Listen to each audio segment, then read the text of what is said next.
네, 할렐루야. 오늘 주일 맞이해서 하나님 앞에 온라인 오프라인으로 예배에 승리하신 성도님들 예수님 이름으로 환영하고 축복합니다.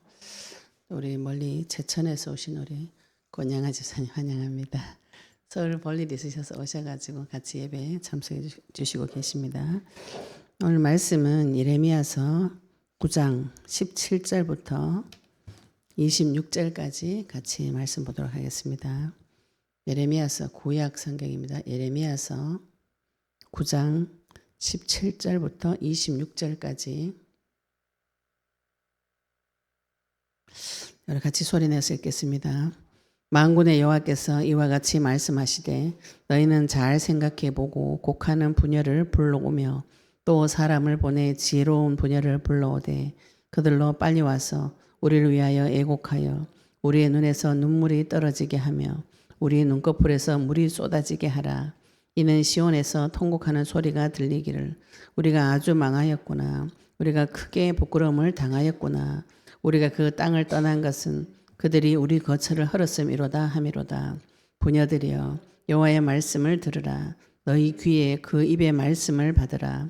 너희 딸들에게 애곡하게 하고 각기 이웃에게 슬픈 노래를 가르치라.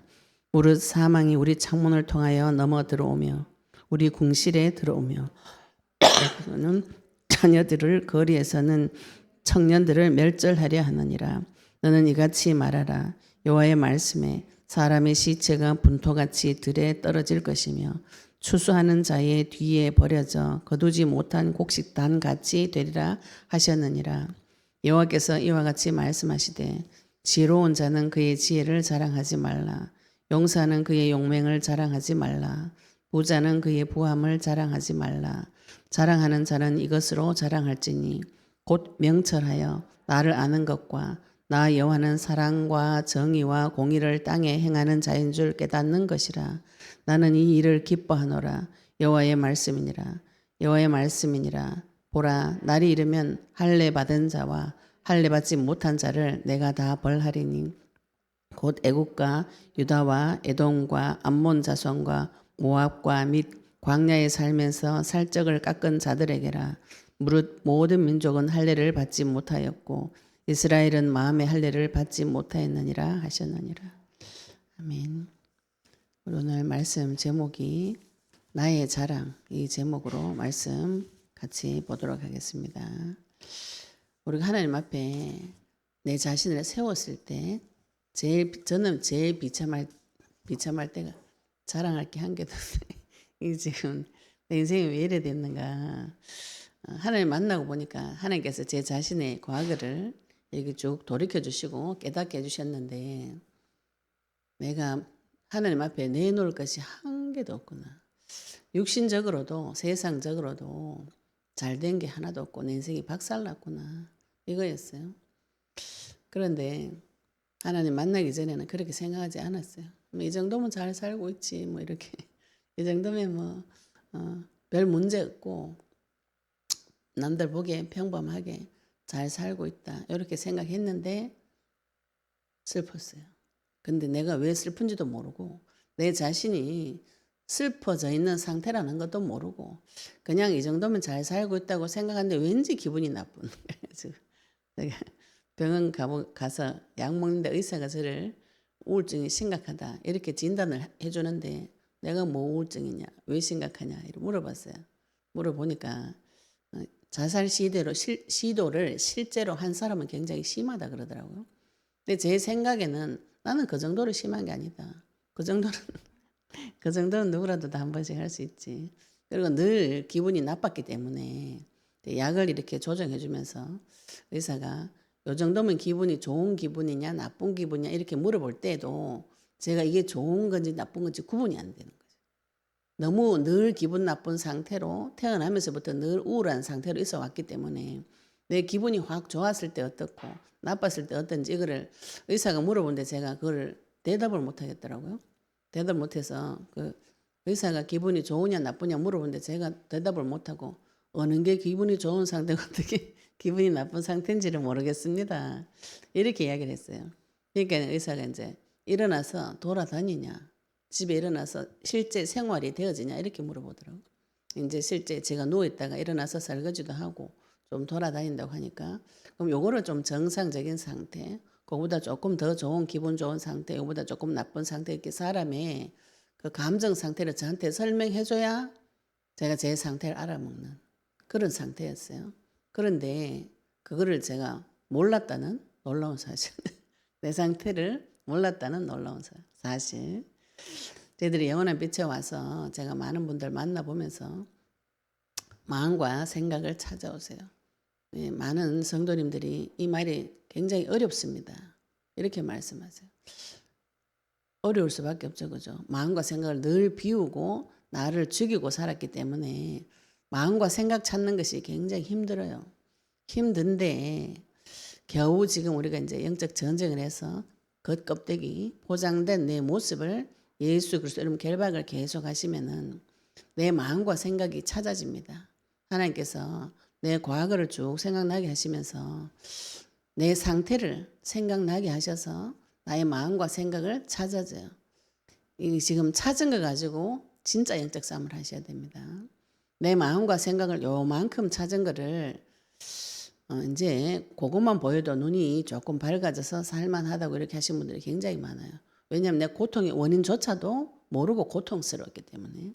근데 고통의 원인을 조금 발견했습니다. 내 마음과 생각을 사탄이 공격을 했구나. 그 마음과 생각이 무엇인지 모르다가 찾았어요. 주로 찾은 생각은 저한테 들어왔던 것들 많은 유교 사상이었어요. 유교 사상을 가지고 거기에서 종노릇하는 내 모습을 발견하고 그때부터 그 사상 가지고 또 싸우기를 시작하는 것이죠. 연모양처해라 그죠? 남녀 칠세 부동석 이런 게 오래전에 어릴 때 들어왔어요. 그래가지고 남자하고 같이 있으면 안 된다 이런 이상한 생각부터 해가지고 대표적인 것이 삼종지도. 여자는 시집가기 전엔 아버지를, 시집가서 남편을, 또 남편 죽고 나서는 아들을 믿고 의지하고 섬기고 살으라고 가르쳐 준 것을 한 진리처럼 믿고 그 말씀대로 살아왔다는 거. 근데 그것이 저한테 굉장히 뿌리가 깊이 박혀 있어요. 유교 같은 경우는 뿌리가 500년입니다. 500년짜리입니다. 그거 들어와 있는 그거하고 그리스도 이름으로 그걸 싸우는 것이죠. 하나님 아는 것에 더 대적하여 높아진 나의 생각을 그리스도 앞에 복종을 시켜야 돼요. 지금 이제 우리가 내 마음과 생각을 조금 찾았습니다. 제가 은행일체라는 그 규범에 그 말씀에 묶여가지고 계속 평생 동안 그 말에 종노릇하면서 나중에는 율법주의로 교회 와서는 그게 율법주의로 나는 다 맞고 남은 틀렸다. 이런 걸 비틀어가지고 사단이 나를 오랫동안 종노를 시키면서 정신 문제까지 약간 남들 볼 때는 약간 마시간 상태죠. 나만 행복해. 나만 똑똑해. 이렇게 이런 데 사로잡혀가지고 이따가 하나님 만나고 그 사실을 하나님께서 다 밝혀주셨어요. 밝혀진 나의 생각과 본격적으로 싸우셔야 됩니다. 이거를 그리스도 앞에 복종을 시키셔야 돼요. 그리스도 앞에 복종시킨다는 것이 무슨 뜻인가? 이걸 지금 많은 분들이 언약을 붙잡고 기도하시면 이 말이 굉장히 이해가 쉬워요. 그리스도 언약의 말씀을 붙잡고 계속 기도하시면 내가 이 말씀에 내 생각을 복종시켜야 되는구나. 이게 이해가 되기 쉬운데 언약 없이 기도를 계속 하시다 보니까 이 말 자체를 못 알아먹는 거예요. 그리스도 앞에 내 생각을 복종시키는 것이 영적인 전쟁입니다. 이걸 해보시면은 내가 뭘 자랑해야 될지, 나한테 가장 귀중한 것이 무엇인지 하나님께서 이거를 서서히 바꾸어 주세요. 우리는 내가 가지고 있는 거 귀중한 것이 있습니다. 오늘 예레미야서 9장 23절을 보시면 내가 지혜로운 거, 내가 힘이 있는 거, 내가 돈 있는 거 이런 거 자랑하고 싶어요. 그래서 처음에 제가 영적 전쟁하고 말씀 받을 때 저 사역해 준 분이 너무 말씀 잘 받아오고 영적 전쟁을 잘한다고 그래서 제가 또 내가 또 똑똑해서 그렇다 이러면서 내 똑똑하잖아. 머리가 참 잘 돌아갔어요. 막 똑똑하고 막 나는 그렇다고 생각하고 그래서 난 착하고 왜 나쁜 짓 안 했거든요. 나는 나쁜 짓도 안 하고 착하고 똑똑하고 그래가지고 하나님 나한테 응답을 빨리 주셨나 보다 이렇게 했는데 고린도전서 1장 21절에 고린도후서 찾아주면서 약한 자를 들어서 하나님께서 강한 자를 부끄럽게 하신다고 그 말씀을 보여주는데 아 내가 약하고 비참한 존재구나. 그 하나님 나중에 그걸 다 밝혀주시더라고요. 내가 강하다고 생각했던 그것들이 다 사단이 준 거짓말입니다. 그래서 우리가 복음을 받기 전에 그리스도를 만나기 전에 생각했던 내는 다 거짓말이에요. 내가 만들어 놓은 헛상입니다. 헛상. 헛상에 매여가지고 실상은 내 마음도 알 수 없고 영적 세계에 살아계신 하나님도 모르고 이런 비참한 상태에 매여가지고 평생에 그 수레바퀴 다람쥐 쳇바퀴 도는 인생의 굴레에서 빠져나오는 올무에 잡힌 인생. 하나님께서 그 인생을 보실 때에 무슨 생각이 드실까요? 이거를 언제 잡아 죽이겠나 이런 생각 안 듭니다. 올무에 잡혀가지고 고통받고 있는 내 자식을 볼 때 저거 왜 저래 올무에 잡혔냐 이런 말하는 미친 부모가 없어요. 그런데 유독 교회에서는 그런 얘기를 자꾸 들어요. 오면은 계속 내 잘못한 것만 계속 이야기. 잘못하고 싶어서 잘못한 사람이 어디 있어요? 내 인생의 문제에 오고 싶어 가지고 온 사람이 어디 있습니까? 내가 인생을 망하고 싶은 사람이 어디 있어요? 하다 보니까 망해져 있는 것이지. 가다 보니까 오늘 정신 차리고 보니까 내 인생이 박살나 있는 것이죠. 그죠? 하나님께서 박살난 내 인생을 볼 때 무엇이라고 생각하실 것인가요? 눈에 눈물밖에 안 나온다. 이게 예레미야 선지자가 자기 백성을 볼 때 하나님께서 우리를 보실 때에 눈에 눈물밖에 안 나온다. 지금 그 말씀을 계속 하고 계신 것이죠. 내 눈에 눈물이 계속 나온다. 눈물밖에 안 나오고 창자가 찢어지는 고통이 내 자녀를 볼 때 내가 너희들을 볼 때 창자가 찢어지는 고통이 온다. 눈물 계속 흐르는 그것이 하나님의 심정이에요. 오늘 하나님의 음성이 들려지시기를 예수 이름 축복합니다. 하나님께서 9장 17절부터 보시면은 만군의 여호와께서 이와 같이 말씀하시되 너희는 잘 생각해보고 생각이 사라졌어요. 생각 없애버리신 분들은 생각 찾아오시기 바랍니다. 잘 생각해보려고 하나님께서 우리와 교통하고 교제하는 기능이 생각하는 기능이에요. 생각하는 기능. 정복하고 다스리는 기능이 마음과 생각 속에 하나님께서 주셨어요. 잘 생각해 보셔야 됩니다. 잘 생각해 보고 곡하는 부녀를 불러오며 또 사람을 보내서 지혜로운 부녀를 불러오되 그들로 빨리 와서 우리 위하여 애곡하고 우리 눈에서 눈물이 떨어지게 하며 우리 눈에 눈꺼풀에서 물이 쏟아지게 하라. 여기는 애곡하는 자.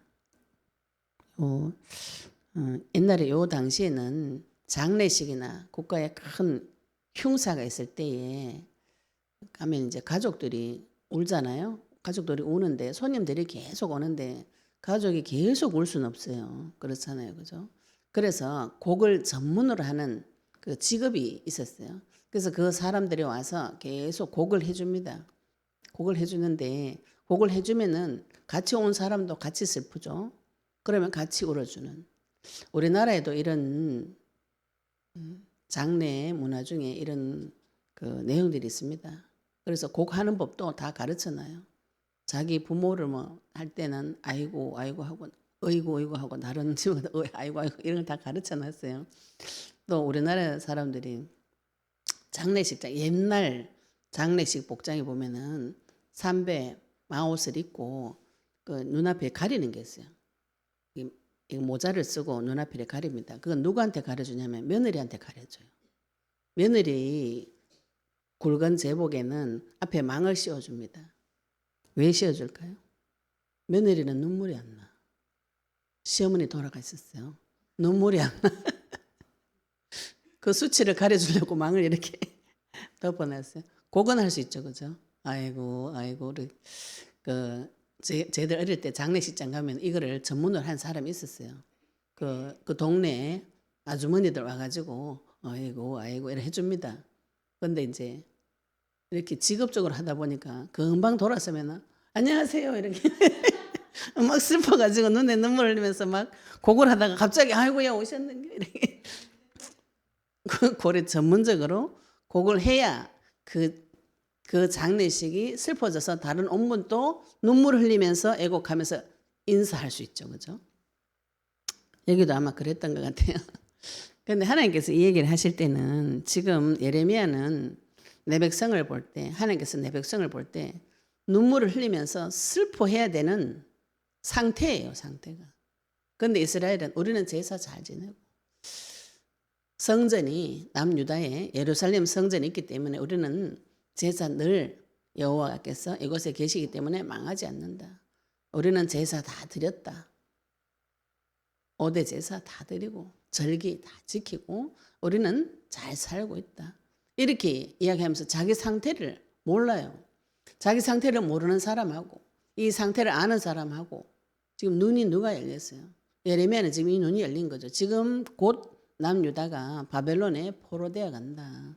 그 사실을 하나님께서 미리 가르쳐 주셨어요. 그 사실을 볼 때 눈에서 눈물이 나는 거죠. 그러면서 이걸 다른 사람에게도 가르치라고 같이 울고 가르치고 같이 슬퍼해야 되는데 이거 회개하라는 소리입니다. 내 상태를 보고는 회개하셔야 되죠. 아, 내가 이렇게 인생이 다 망해버렸구나. 이거 발견하시면은 하나님 앞에 회개하고 눈물로서 회개하고 돌이키시면 끝나는 것이에요. 그래서 그게 어디서 우는가요? 시온에서. 이는 시온에서 통곡하는 소리가 들리기를. 시온은 예루살렘 성전을 말합니다. 예루살렘 성전이 있는 곳을 말해요. 예수님 믿는 사람이, 언약 있는 사람이, 성전을 가지고 있는 이스라엘이 통곡하는 소리가 들리기를 우리가 아주 망하였구나. 우리가 크게 부끄러움을 당하였구나. 우리가 그 땅을 떠난 것은 그들이 우리 거처를 헐었음이로다 하미로다. 시온에서 그 예루살렘 성전에 있는 데서 통곡을 하는데 우리가 아주 망해버렸구나. 우리 기도하시면 이게 보입니다. 내가 아주 망해버렸구나. 또 내가 크게 부끄러움을 당하였구나. 내 인생이 어디 가서 말할 수 없는 부끄러운 상태에 들어가 버렸구나. 우리가 그 땅을 떠난 것은 그 땅을 하나님께서 나에게 주신 땅을 떠났다는 것이죠. 하나님께서 나에게 처음 주신 그 아름다운 땅을 떠난 거죠. 에덴 동산을 떠난 것이죠. 왜 그렇게 됐는가요? 그들이 우리 거처를 헐었습니다. 누가요? 누군가가 와서 나의 집을 헐어버린 것이죠.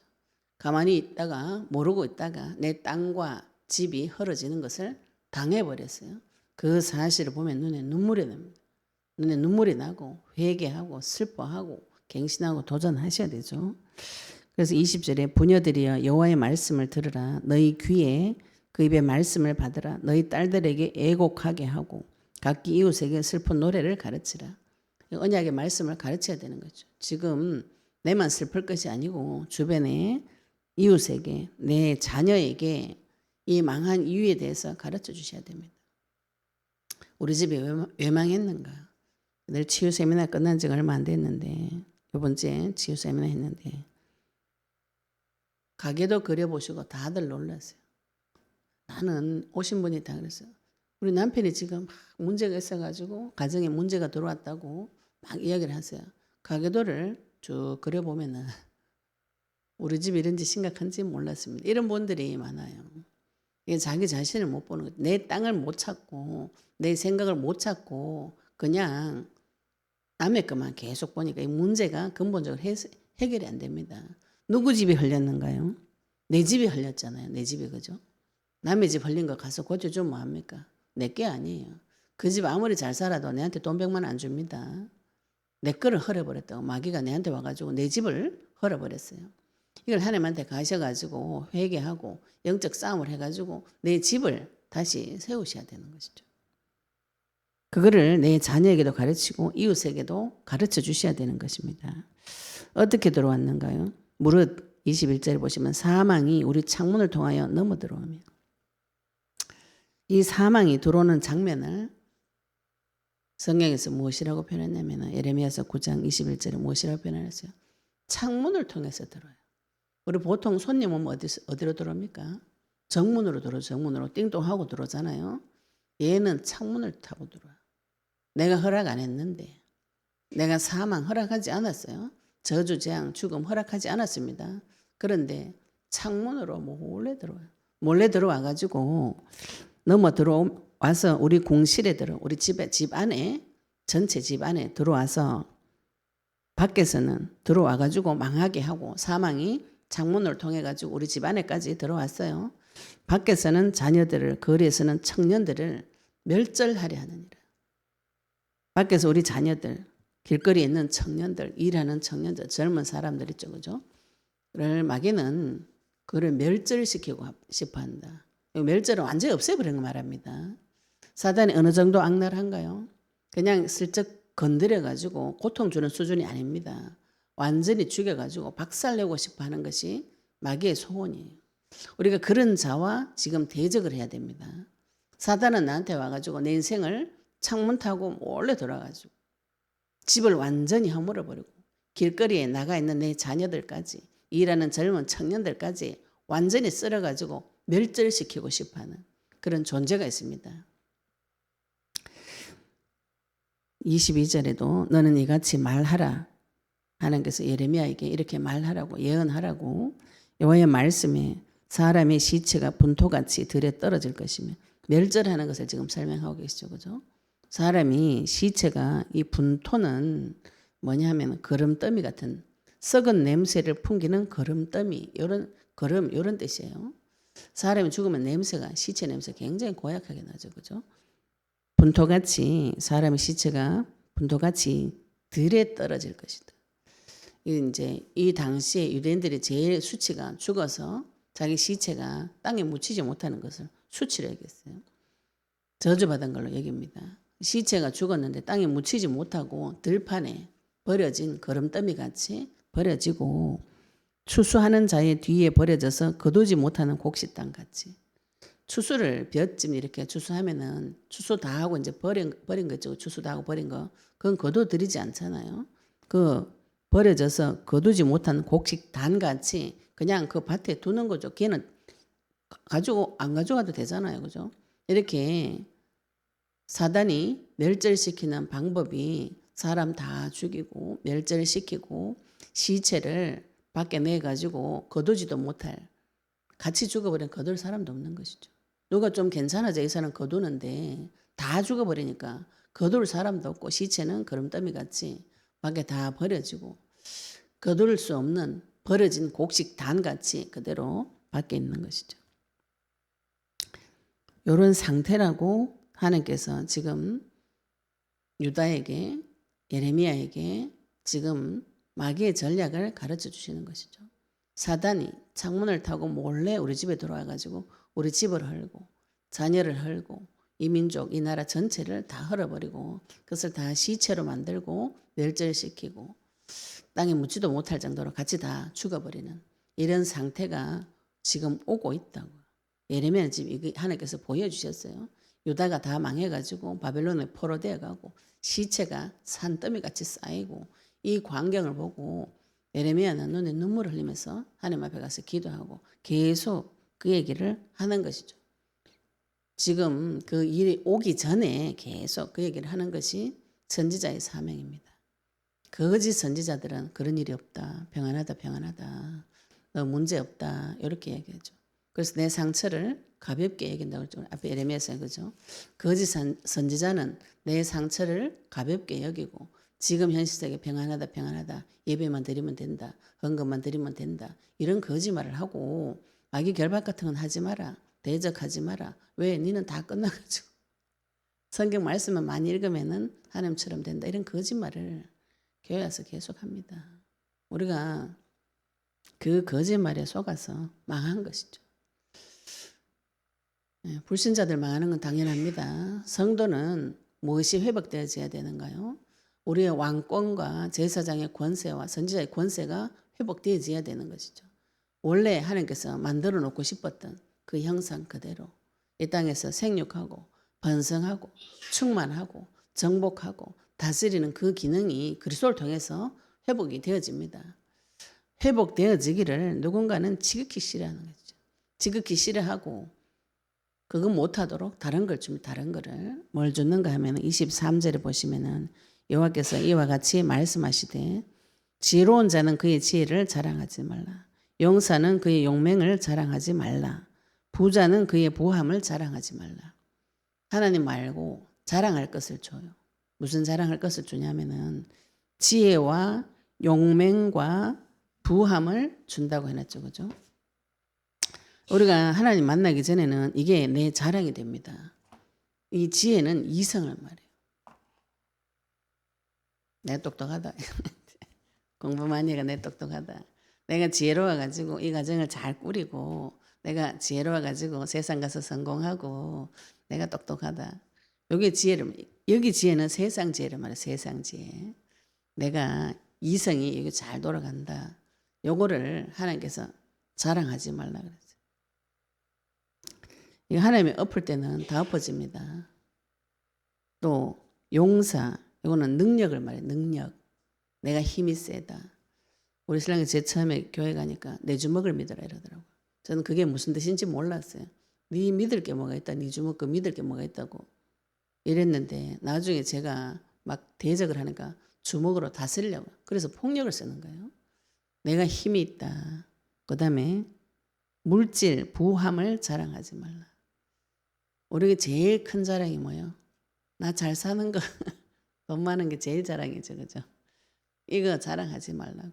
하나님께서 우리가 인생이 정리될 때 부한 거, 용맹한 거, 지혜로운 거, 죽음 앞에 서면은 아무 소용이 없습니다. 하나님 앞에 섰을 때는 이게 아무 소용이 없어요.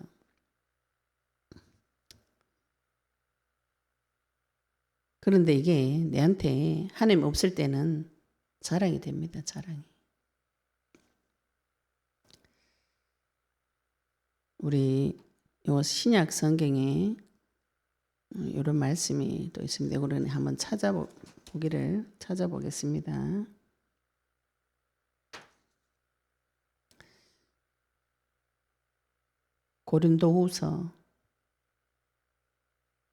고린도후서를 한번 찾아보도록 하겠습니다. 12장 9절, 고린도전서 1장 27절, 고린도전서 1장 27절. 하나님께서 지혜를 자랑하지 말라 이렇게 말씀하실 때 신약 성경에 보시면은 이 지혜에 대해서 그리스도의 지혜, 하나님의 지혜에 대해서 하신 말씀이 있습니다. 고린도전서 1장 18절부터 보시면은 19절에 내가 지혜 있는 자들 지혜를 멸하고 총명한 자들의 총명을 폐하리라 하였으니 고린도서 1장 20절에 보시면 지혜 있는 자가 어디 있느냐, 선비가 어디 있느냐, 이 세대의 변론가가 어디 있느냐. 하나님께서 이 세상의 지혜를 미련하게 하신 것이 아니냐. 내가 가지고 있는 세상의 지혜는 하나님께서 미련하게 하신다는 것이죠. 하나님의 지혜에 있어서는 이 세상이 자기 지혜로 하나님을 알지 못하므로 내가 가지고 있는 지혜로는 하나님을 알 수 없어요. 하나님께서 전도에 미련한 것으로 믿는 자들을 구원하시기 기뻐하셨도다. 유대인은 표적을 구하고 헬라인은 지혜를 찾으나 우리는 십자가에 못 박힌 그리스도를 전하니 유대인에게는 거리끼는 것이요 이방인에게는 미련한 것이로되 오직 부르심을 받은 자들에게는 유대인이나 헬라인이나 그리스도는 하나님 능력이 하나님의 지혜니라. 세상 지혜와 지금 하나님의 지혜 두 가지를 고린도전서 1장 27절부터 말씀을 쭉 하고 있습니다. 하나님의 어리석음이 사람보다 지혜롭고 하나님의 약하심이 사람보다 강하니라. 내가 지혜롭다고 했는 그 지혜가 하나님 앞에 가면은 아무것도 아닌 것이에요. 내 지혜로는 그리스도가 이해가 안 됩니다. 지금 많은 분들이 내한테 문제 터졌는데 사건 터졌는데 마음이 힘들고 어려운 거는 복음이 이해가 안 돼서 그래요. 내 문제를 복음으로 해석을 못 하셔서 그래요. 그 문제가 심각할수록 내가 저주재앙의 죽음이 심각할수록 복음이 필요합니다. 이 문제를 복음으로 보시면 거기서 바로 빠져나오시게 됐어요. 이 문제를 끝내러 하나님께서 직접 이 땅에 내려오셨고 그 끝내신 분이 성령으로 지금 나와 함께 내 속에 계시는구나. 이것이 복음인 것이죠. 그죠? 이게 믿어지면은 그 후로는 문제가 자동으로 풀립니다. 두려움에 잡혀 있을 때는 나갈 길이 안 보여요. 복음을 통해서 정신을 차리고 지각이 회복되어지면은 나갈 길이 그때부터 지혜가 나타나기 시작해요. 다른 길이 보입니다. 창조의 길이 보입니다. 왜 절망이 오는가요? 나갈 길이 안 보여. 나갈 길이. 늘 판단받고 정죄받고 두려움에 사로잡혀가지고 이걸 어떻게 해결해야 될지를 모르겠는 것이죠. 그러다가 겨우 해결한 것이 자기 자신을 오히려 찌르는 그런 방법으로 해결합니다. 하나님의 지혜는 완전한 해결이에요. 완전한 지혜를 주셔서 그 저주 재앙 가운데서 죽음 가운데서 빠져나오도록 해주십니다. 그래서 26절에 보시면 형제들아 너희를 부르심을 보라. 육체를 따라 지혜로운 자가 많지 아니하며 능한 자가 많지 아니하며 문벌 좋은 자가 많지 아니하도다. 세상에서도 우리 지혜로운 자가 많지 않아요.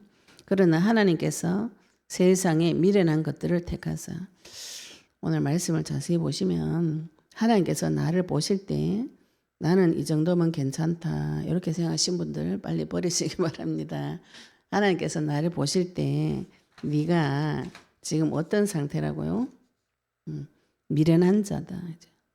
내가 세상에서 있을 때 미련한 생각에 사로잡혀가지고 하나님을 알지 못했어요. 그런 나를 택하셔서 지혜 있는 자들을 부끄럽게 하시려고 세상에 약한 것들을 택하사 이 지혜 있는 자는 세상 지혜 있는 자죠. 그죠? 그런데 나도 지혜롭다고 생각했는데 하나님 볼 때 미련해요. 세상 사람들도 나를 볼 때 자는 미련하고 어리석다 이렇게 보고 있었는데 나는 지혜롭다 이렇게 생각한 것이죠. 미련한 것을 부르셨고 택하셨고 약한 것들을 택하셨다 했죠. 그죠? 나는 이 세상에서 약한 제가 엄청나 똑똑하다고 생각했는데 영적 전쟁해보고 하나님께서 저를 밝혀주실 때 우리 형제들 중에 제가 제일 약해요. 어릴 때부터 뱃속에서부터 태중에서부터 공격을 받아가지고 나면서부터 제일 약한 말하자면 제일 이상한 애를 하나님께서 고르신 것이죠. 정신 약간 나간 애를 골라가지고 근데 정신 나간 내가 다른 사람 다 판단하고 정죄하면서 내가 제일 똑똑하다 이런 착각 속에 살고 있었는 것이죠. 하나님께서 약한 것을 택하사 강한 것들을 부끄럽게 하시라고 제일 이상한 애를 불러가지고 지금 세상에서 강한 자들을 부끄럽게 하시고 하나님께서 세상에 천한 것과 멸시받는 것들과 없는 것들을 택하사 있는 것을 폐하려 하셨다. 그러면 지금 내 상태가 어떻다고요? 천하고 멸시받고 없는 상태. 내가 지금 이런 상태라는 거죠. 하나님께서 이걸 밝혀주시고 여기서 있는 자들을 폐하려고 하신다고. 진짜 있는 자가 되어지는 것이죠.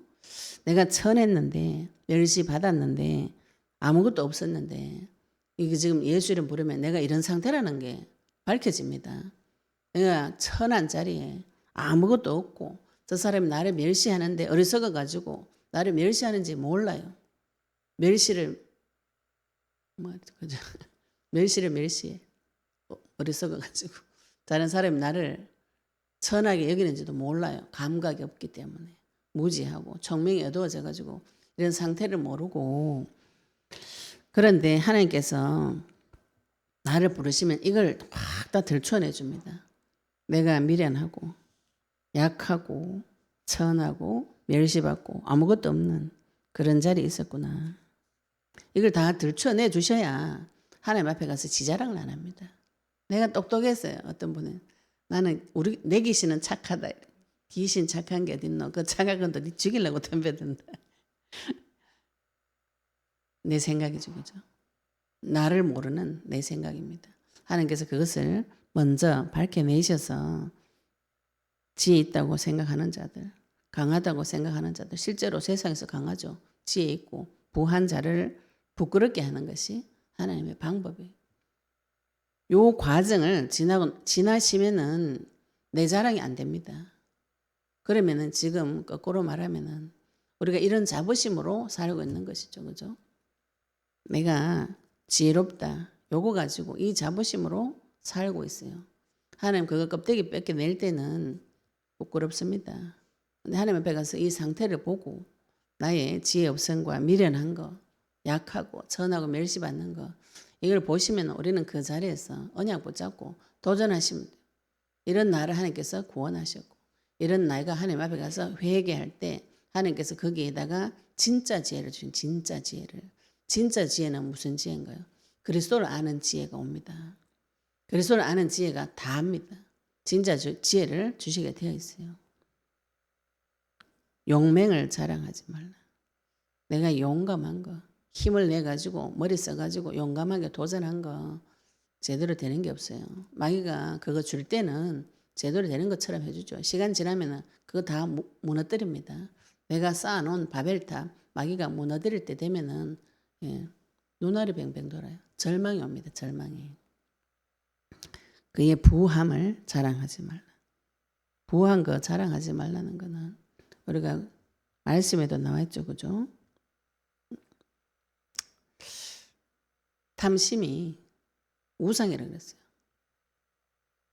네가 하나님 섬길 것이냐 재물 섬길 것이냐. 하나님께서 두 가지를 겸하여 섬길 수 없다고 그랬어요. 부자가 천국 가기가 낙타가 바늘기 들어가는 것보다 어렵다. 못 들어간다 소리죠. 그죠? 낙타가 바늘기를 통과할 수 있나요 없나요? 통과 못합니다. 그럼 나는 부자가 아니라서 바늘기를 통과할 수 있나요? 다 같이 통과 못해요. 다 같이 바늘기 통과할 수 없습니다. 하나님이 해주셔야 되는 거거든. 하나님이 해주셔야 돼. 그 중에 돈 있는 사람이 돌이키기가 조금 더 어렵다고. 왜냐하면 믿고 의지하는 구세주가 돈이기 때문에. 이거를 싸우셔야 돼요. 이 부분하고. 그래서 탐심이 하나님께서 욕심이라고 우상이라고. 그죠? 이거 돈을 벌어보는 분들은 돈이 굉장히 중요하고 이게 돈이 주는 이 부함이 주는 권세가 있어요. 하나님께서 하나님 주시는 권세도 있는데 부함이 주는 권세가 있습니다. 그걸 계속 누려버리면 빠져나오기 어려워요. 많이 싸우셔야 돼요. 우리가 이 세 가지로 세상의 지혜와 나의 힘과 나의 부를 자랑으로 삼고 있는데 하나님께서 이거를 다 깨부숴버립니다. 영적 전쟁하면 이게 다 깨져요. 깨지고 진짜를 진짜 지혜와 진짜 능력과 진짜 부함을 그리스도 안에 있는 부요함을 주시게 되어 있어요. 이거를 버리라고 하니까 또 많은 분들이 절의 중처럼 다 버리고 공수래 공석 이렇게 하면서 믿는 자가 가난하게 살아야 된다 이러면서 목사님들 비싼 차 타고 다니면 이상하게 보고 막 이런데요. 스님은 비싼 차 타고 다니면 안 돼. 스님 그 불교 교리가 공수래 공석이잖아요. 근데 스님들 비싼 차 많이 타고 다녀요. 엄청 비싼 차 타고 다녀요. 그래서 절 같은 데를 가보면은 우리는 막 걸어가는데 스님은 자기 고급 승용차 타고 쫙 올라가더라고. 걸어가면 안 되지. 교리가 그게 아닌데 안 지켜. 교리대로 가르쳐 놓고 아무도 안 지킵니다. 그런데 24절에 보시면 하나님께서 무엇으로 자랑하라고 이야기하시는가 하면은 자랑하는 자는 이것으로 자랑할지니 곧 명철하여 나를 아는 것과 이제 명철한 것에 대해서 또 아는 것에 대해서 보시면은 명철의 뜻이 뭐냐 하면은 문자적으로 명철의 뜻이 뭐냐 하면은 사리를 밝게 깨닫고 사태를 정확하게 판단하는 지혜. 이게 사전적인 의미입니다. 말하자면은 분별력. 사리를 밝게 깨닫고 사태를 정확하게 판단하는 지혜. 말하자면 상황을 꿰뚫어 보는 판단력을 말해요. 우리가 지금 내가 가지고 있는 생각과 사상으로 사태를 파악을 하죠. 상황을 파악하죠. 그죠? 내가 지금 이 사태가 어려운 사태가 왔어요. 내가 가지고 있는 지식을 총동원해가지고 이 문제가 왜 왔는가. 이걸 봅니다. 그런데 내가 가지고 있는 생각이 하나님 31왕 7족속이 있다. 내 속에서. 문제 해결하는데 31왕의 나타가 이야기를 다 해요. 해결이 안 됩니다. 답을 못 찾아요. 분별력이 없어져 버려요. 세상 지식으로 문제를 해결하려면 분별력이 없어지고 오히려 더 어두운 길로 빨려 들어가게 되어 있습니다.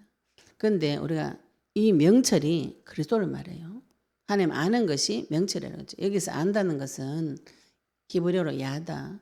요거는 부부 관계처럼 하나님과 함께 사는 것을 말해요. 그냥 지식적으로 아는 것 말고 하나님하고 함께 사는 것을 말합니다. 하나님 안다. 요거하고 하나님하고 함께 산다. 요거하고 다르죠. 그리고 지금 영적 전쟁하면서 내가 이걸 알아요. 이렇게 하면 이거 사단이 한 거 알아요. 이러면 제가 답답해가지고 그게 아는 게 아니에요. 이 얘기를 또 해줘야 돼. 아는 거는 뭐예요? 같이 살면서 체험하는 것을 말해요. 사탄이 나에게 와서 무슨 일 했는지 이게 실제로 체험이 되지, 체험이. 이상한 소리 같은데 마귀가 나에게 와서 무슨 일을 했는지 실제로 깨달아 보셔야 그리스도가 필요합니다. 하나님은 사탄도 보여주고 거기서 빠져나오는 길 그리스도를 같이 주게 돼 있어요. 근데 이거를 와서 메시지로 듣고 내가 나빠지는 것을 사탄이 했다. 그냥 알아요. 이런 수준은 그냥 지식적으로 안다. 이런 뜻이에요. 하나님께서 말씀하시니 안다는 것은 그런 뜻이 아니고 완전히 몸으로 체득하는 것을 말해요. 체험은. 같이 살 때. 부부 관계가 같이 살 때. 서로를 깊이 알게 되죠. 그죠? 그런 관계를 말하는 것이요. 이 아는 것은 지식적으로 아는 것이 아니에요. 나를 명철한 자가 나를 아는 것이 또. 우리 그리스도를 만나면은 그리스도라는 그 우리가 지금 문자적으로 나타난 이 말씀을 붙잡고 계속 기도하시면 이게 지식이죠. 하나님 아는 지식이에요. 내가 하나님을 알고 싶어요. 많은 분들이 하나님 알고 싶어서 막 돌아다니면서 성경을 몇십 번 읽고 이런 분이 계시더라고요. 성경 속에 하나님 알고 싶어가지고 계속 읽었는데 몇십 독을 했는데 어떤 사모님이 그러시더라고요. 아무리 읽어봐도 모르겠다. 그래서 하나님 앞에 기도를 했대요. 하나님, 나도 지금 이거 하나님을 만나고 나를 지도해 줄 수 있는 사람을 만나게 해달라고 그 기도에서 저를 만났다고 굉장히 좋아하시더라고요. 그래가지고 그리스도가 나타난 것이죠. 이 그리스도를 가지고 기도하시면은 그리스도가 나의 잣대가 되어지면 잣대. 사리를 밝게 깨닫고 사태를 정확하게 판단하려면은 기준이 정확해야 되는 것이죠. 그죠? 내가 생각하고 있는 기준으로 이 사태를 판단하면은 다 오판나요. 우리가 생각하는 판단 기준은 뭐예요? 내가 잘못했구나. 내가 다음부터 조심하자. 다른 사람한테 피해를 끼치지 말고 예의범절을 갖추고 세상 물욕을 초월하고 저 멀리 천국 가면은 이 현실 세계의 고생은 하나님께서 갚아주실 것이다. 귀신은 쫓아내고. 요 생각이 세팅되어 있습니다. 요 눈으로 내 문제를 상황을 파악하시면 답이 안 돼요. 빠져나올 수가 없어요. 이게 우상입니다. 뭘 가지고 빠져나오셔야 되나요? 그리스도로 빠져나오셔야 돼요. 그리스도로. 명확해요. 그리스도 언약 붙잡고 기도하시면 굉장히 명확한 기준이 있죠. 그죠? 내가 마귀한테 당했다. 이 마귀 머리는 그리스도께서 머리를 밟아서 터뜨려 주셨어요. 십자가 위에서 이미 이겨주셨어요. 죄가 계속 드러납니다. 내 약하고 미련하고 천시받고 멸치받고 천대받고 아무것도 없는 그 나의 죄의 상태 드러나면은 그리스도의 피가 필요해요. 그 나의 죄의 값을 그리스도께서 피로 값주고 사셨어요. 내가 주인 돼가지고 내 인생 열심히 능력을 가지고 열심히 살았는데 그것 때문에 망하는 거, 지혜 없는 거, 진짜 지혜자 되신 그리스도께서 오셔서 나에게 지식과 지혜와 지각과 명철을 회복시켜 주셔가지고 예수 그리스도 이름으로 이 땅에서 생육하고 번성하고 충만하고 전부가 다스리는 선지자로서의 삶을 살게 해주시는 것이죠. 그 기준이 나의 잣대가 돼요. 잣대. 내 기준이 되어지시면은 이때부터 명확합니다. 명철이 와요. 확실하게 와요. 뭐가 확실하게 와요? 모든 문제 사건 볼 때 요 눈으로 해석이 되어져요. 그리스도로 해석이 되어져요. 뱀으로부터 시작한 문제고 뱀의 지령을 받아서 행동을 옮긴 것이 사람이고 그 결과로 내 인생 주인이 내가 되어가지고 고민하고 걱정하고 근심 염려하는 그 상태, 내가 주인 된 상태, 요게 분별이 되어집니다. 분별이 되어지면 여기서 빠져나오는 길도 그리스도로 같이 나타나서 주 이름 부를 때 완전하게 빠져나온 생각의 말씀이 나타나요. 완전하게 빠져나온 그 말씀을 통해서 하나님께서 나를 완전한 응답으로 데려가세요. 여기 가면은 무너지지 않는 신앙, 무너지지 않는 생각, 말씀 기준들이 나타납니다. 그리스도는 한번 체험하시면 무너지지 않아요. 내가 더러운 거 한번 봤는데 그거 도로 안 들어갑니다. 이게 더러운지 몰라서 도로 들어가는 것이죠. 그죠? 아직 지각이 회복되어지지 않았어요. 그래서 잠언서 28장 5절을 보시면은 하나님을 찾는 자 모든 것을 깨닫는다 그랬어요. 하나님을 간절히 찾으시면 하나님 만납니다. 누구로 만나는? 그리스도로 나타나신, 나에게 나타나신, 알 수 없는 영적인 세계에 계시는 창조주 하나님, 알 수 없고 볼 수 없고 만질 수 없는 그분이 내 눈에 나타나도록 하신 분이 성자 예수님 그리스도예요. 그리스도를 지금 내 마음의 구주로 영접하셨어요. 그래서 내가 하나님을 아는 자가 되고 명철 있는 자가 되어졌어요. 그러면 그 후로 무엇이 깨달아지냐면 나 여호와는 사랑과 정의와 공의를 땅에 행하는 자인 줄 깨닫는 것. 나는 이 일을 기뻐하노라. 이거를 조금 제가 어려운 말로 원어로 조금 풀어보겠습니다. 우리나라 말로 하니까 조금 헷갈리는 부분들이 많아요. 여기서 사랑은 히브리어로 헤세드, 인애. 사랑이 헤세드입니다. 헤세드는 원어 뜻이 뭐냐면 언약적인 사랑이에요. 언약적인 사랑. 신실한 자비, 끝까지 책임지는 사랑. 용서하고 사랑하는 건데 이게 감정적으로 그냥 사랑해 주는 게 아닙니다. 언약적인 사랑은 책임지는 걸 말해요. 내가 입으로만 너 사랑해. 입으로만 사랑하고 그죠? 남편이 여보 사랑해. 입으로 사랑해 놓고 생활비 안 줘. 그거는 사랑하는 게 아닙니다. 하나님 입으로만 사랑하고 네 문제 네가 해결해라. 하나님이 아닙니다. 그거는. 하나님이 약속하신 사랑은 나를 죽기까지 사랑하시는. 죄인 되었을 때 로마서 5장 8절에 죄인 되었을 때 원수 되었을 때 로마서 5장 10절에 내가 하나님 원수로 생각하고 있을 그때 내가 죄인 됐을 그때 책임져 주는 사랑이에요. 이게 언약적인 사랑입니다. 하나님이 하시는 사랑. 이 약속을 처음부터 하셨어요. 출애굽기 34장 6절에 보시면은 하나님께서 나타나셔가지고 나는 사랑이 많은 인애의 하나님입니다. 자기 이름을 하나님께서 가르쳐 주시는 장면이 나와요. 우리가 생각하는 사랑하고 여기서 말하는 사랑하고 하나님께서 하시는 사랑하고 약간 다르죠. 그죠? 우리가 하는 사랑은 내가 좋으면 사랑하고 내가 싫으면 사랑 안 해요. 내 방식으로 사랑합니다. 하나님은 끝까지 책임지는 사랑이에요. 언약적인 사랑. 말씀을 주시면 말씀을 성취시키시는 사랑이에요. 요거를 히브리어로 헤세드 많이 들어보셨죠. 그죠? 그 다음에 정의와 공의. 이 정의는 히브리어로 미시파트. 이게 무슨 뜻이냐면 심판, 판단, 판결, 질서를 바로 세운다. 이런 뜻입니다. 지금 세상을 눈을 뜨고 보시면은 질서가 다 무너져 있어요. 무슨 질서가 무너져 있어요? 하나님이 자기 자녀를 통해서 세상을 통치하시기를 원하는데 이게 다 깨져 있는 것이죠. 이 질서가 거꾸로 돼버렸어요. 하나님 다음에 하나님 자녀가 세상 통치해야 되는데 그 자리에 마귀가 들어와가지고 지가 세상 통치하겠다고 질서를 흐트러뜨려 놨어요. 그래서 이 마귀를 하나님께서 심판하셔가지고 질서를 회복시키겠다. 그게 정의입니다. 정의. 미시파트. 하나님께서 정의를 세우시는데 그 정의를 어디서 세우시는가요? 십자가 위에서 자기 아들을 보내셔가지고 하나님의 법대로 의를 세우시는 것이 심판하는 것이 정의입니다. 정의. 하나님의 정의가 십자가 위에서 성취가 되어졌어요.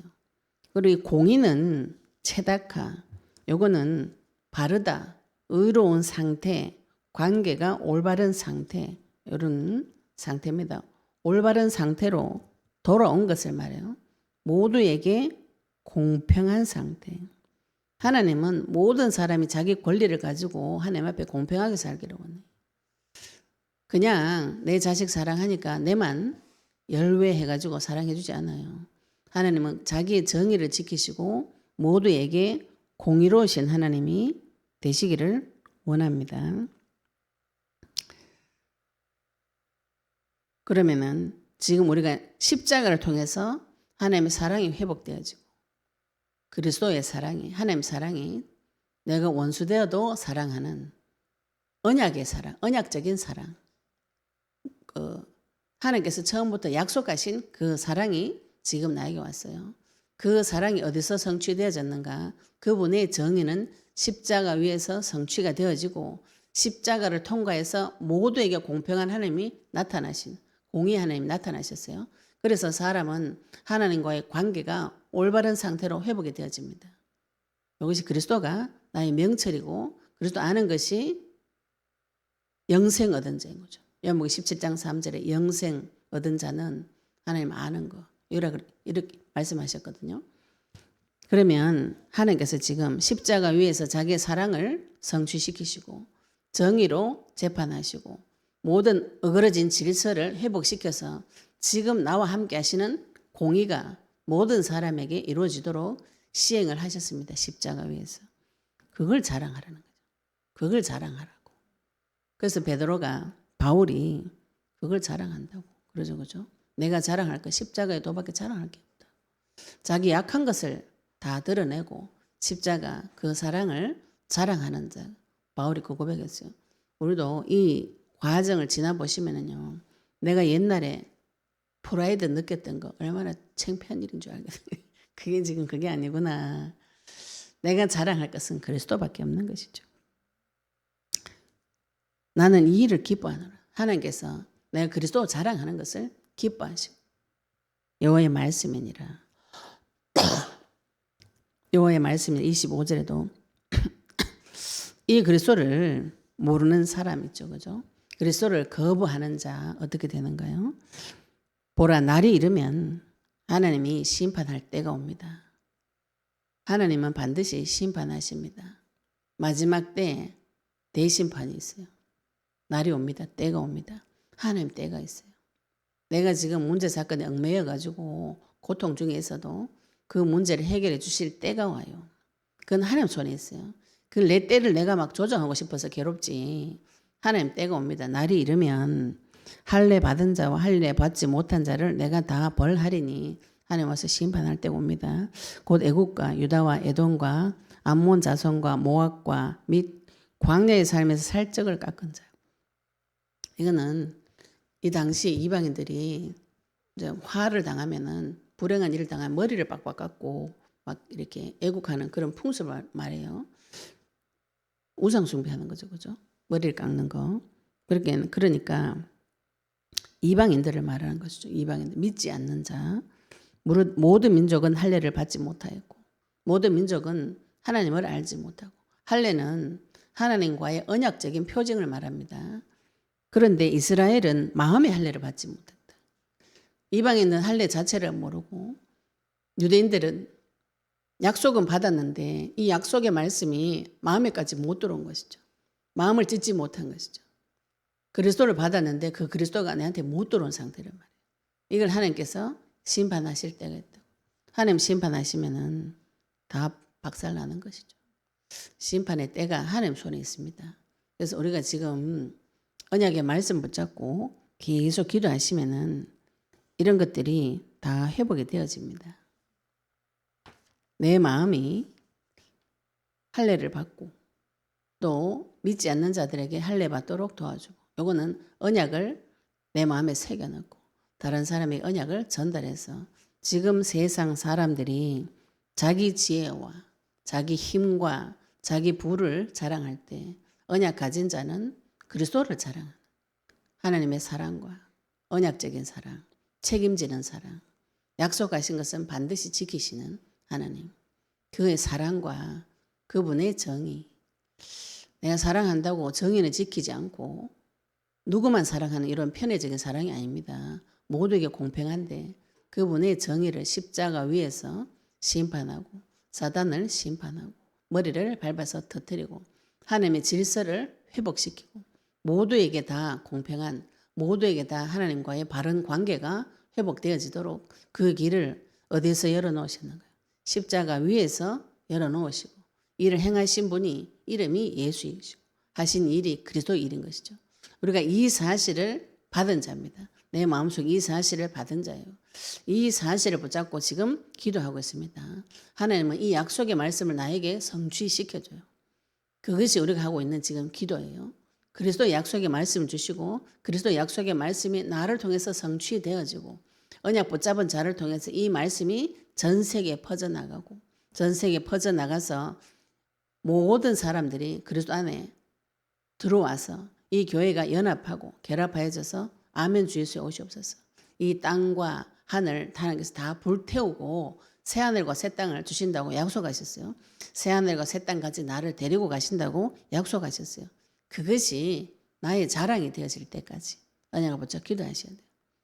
지금 내가 무엇을 자랑하고 있는지 보시면 내 상태가 다 드러납니다. 상태를 점검하셔가지고 도전하셔야 돼요. 내 상태 보고 또 다 놀라가지고 막 나 와 이러노래 자빠지지 마시고 내 상태를 하나님께서 밝혀주시면 그 자리에서 도전하시면 돼요. 지금 나에게 그리스도 언약이 나타났습니다. 예수님을 그리스도로 영접했어요. 나의 주인으로 바꾸는 기도를 계속하고 있습니다. 아무리 봐도 나의 주인이 안 되어주신 것 같아요. 다시 영접하십니다.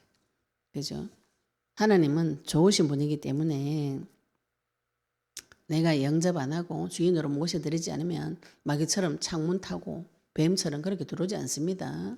문 앞에서 두드리세요. 요한복음 3장 20절. 문 밖에서 두드리느니 네가 내 음성을 듣고 문을 열 때 그때 들어가시는 것이죠. 우리가 하나님의 말씀을 계속 듣고 그리스도의 말씀을 계속 듣고 내 마음의 문을 열고 예수님 나의 주인 되어주세요. 붙잡고 늘어질 때 하나님께서 나의 주인 되어주시는 것입니다. 오늘도 내 상태를 발견하시고 하나님께서 나를 보고 우시는 그 심령을 아시고 언약 붙잡고 도전하셔가지고 실제로 그리스도가 나한테 실제가 되어지시기를 예수 이름으로 축복합니다. 우리는 받으신 말씀 가지고 같이 기도드리시겠습니다. 하나님 내 마음과 생각을 다 밝혀주시고 우리 자녀들에게 또 이 세상에 닥칠 문제를 보고 하나님 앞에 회개하고 제사장으로서 눈물 흘리면서 기도할 수 있는 힘과 능을 달라고 기도하시고요. 나의 지혜, 나의 능력, 나의 부함의 정체를 발견하고 그리스도를 자랑하는 자 되도록 하나님께서 약속하신 사랑과 정의와 공의가 이루어진 십자가 그리스도를 자랑하는 자 되게 해달라고 우리는 받으신 말씀 가지고 같이 동성으로 기도드리도록 하겠습니다. 하나님 아버지 은혜 감사합니다. 우리에게 그리스도 약속의 말씀 주시고 만군의 여호와 하나님께서 지금 나타나셔서 말씀하시듯 아버지 우리가 생각하는 기능을 회복시켜 주시옵시며 이 세상을 보고 나를 보고 하나님 앞에 눈물로 회개할 수 있도록 인도하여 주시옵소서. 아버지 우리 상태를 내 상태를 밝혀주실 때 아버지 창문을 타고 몰래 사망이 들어와서 우리 가정을 무너뜨리고 집을 무너뜨리고 아버지 청년을 죽이고 자녀를 죽이며 멸절하는 시체가 가득할 수밖에 없는 그 세상에서 세상 지혜로 세상 용맹으로 세상 부함으로 살아왔던 우리 상태를 모두 밝혀주시옵시며 이 문제 해결한 아버지 하나님 우리에게 명철 허락하여 주셔서 하나님을 알 수 있도록 주님 축복하여 주시옵시며 우리가 만난 하나님의 사랑과 정의와 공의를 행하신 십자가의 사랑을 깨닫고 십자가의 정의를 붙잡고 십자가의 공의를 붙잡고 주님 앞에 나아가며 이 그리스도의 사랑을 자랑하고 전달하는 자 되도록 주님 인도해 주시옵시며 마지막 때에 아버지 심판의 날이 이를 때에 하나님께서 나를 아버지 장하다고 칭찬해주는 칭찬받는 주의 마음을 시원케 해주는 주의 종 되도록 주님 축복하여 주시옵소서. 아버지 안에 감사드리며 예수 그리스도의 이름으로 기도드렸습니다. 아멘. 304장 찬양 드리시면서 하나님 앞에 헌금 올리도록 하겠습니다.